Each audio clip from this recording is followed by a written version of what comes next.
most, I think maybe every, low and moderate income housing development has been built by people who are building them for one reason, and that is to build them, sell them, and get on with the show. This is encouraged by the FHA, by the way. But we haven't done that, and in spite of what the protesters out here in the front yard had to say and all that kind of stuff, this has never been our modus operandi. We started out to do something in a social way, and we intend to continue doing that unless they do, in fact, get the bricks down in this building before we finish. Then we'll have to stop and build this building first. I would like to take this opportunity to introduce to those of you who do not know the, I was going to say guests, but they're not. They're fellow associates at the head table: Arthur Martin, Dix Davis, Susan Willoughby, and Bill Davis.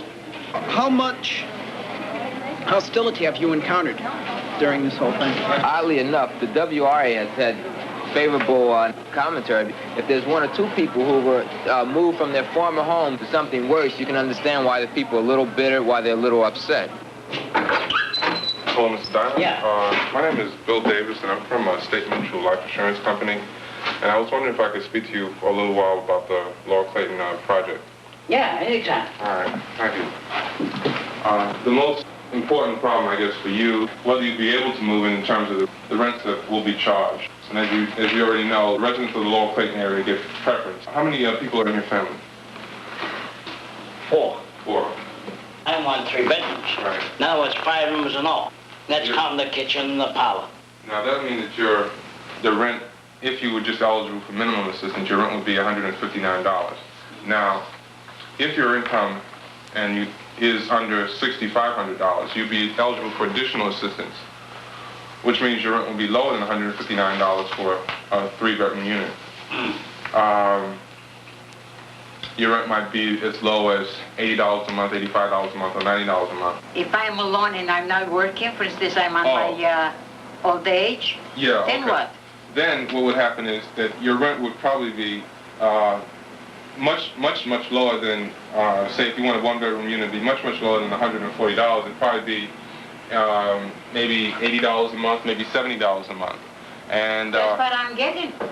That's what you get. Oh, that's what you're getting, $70 a month for old age? I've been getting 85. Now they raised it. It's a few dollars extra now. Oh, so what am I going to eat? See, this house here that I had, I've been living free because the house belonged to me and my sister. And we don't pay no rent and nothing, you know.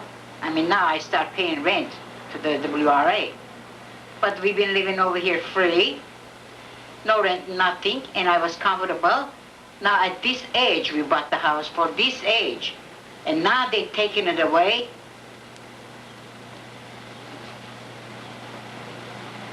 I don't know, those people, they don't understand all people.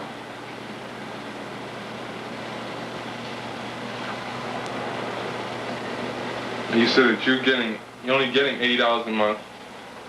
Oh, I'm sorry. The kitchen dining area here. Okay, that's one type.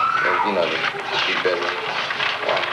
So here's another one. This is low-rise. Again, you have your living room here, your kitchen dining area, your master bedroom, your 2 bedrooms, and then you have a bath. And I think State Mutual realizes that when you have a commitment, and, you know, a more or less social commitment, it can't be a half, how can one say, a half-felt or half-heart commitment, but it must be a full commitment, because there are quite a few problems that are arising and that have arisen, not so much because of State Mutual, but because of their action. Or in other words, for them building Laurel Clayton, other problems have arisen surrounding it, and now they must also be willing to cope with that. Yeah. Now, as I understand it, all you're going to need from us tomorrow is a check for $30,000 for the good faith deposit and $43,000 for the land, certified checks. Okay.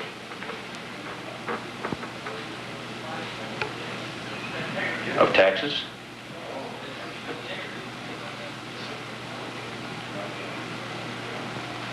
I know nothing about, nobody said anything to me about taxes.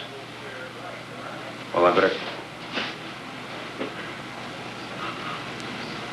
Yeah.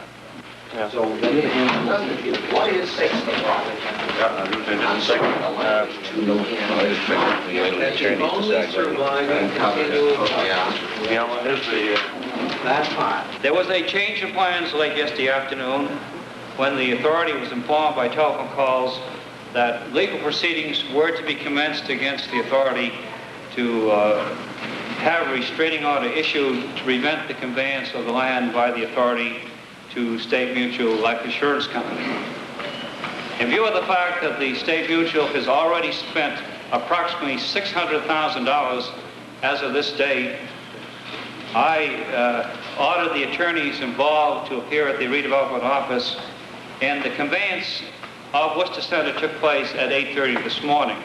It's been very frustrating, probably basically because of our inexperience in dealing with the federal government, state government, local governmental agencies, even though they appear to be cooperating and I guess are cooperating.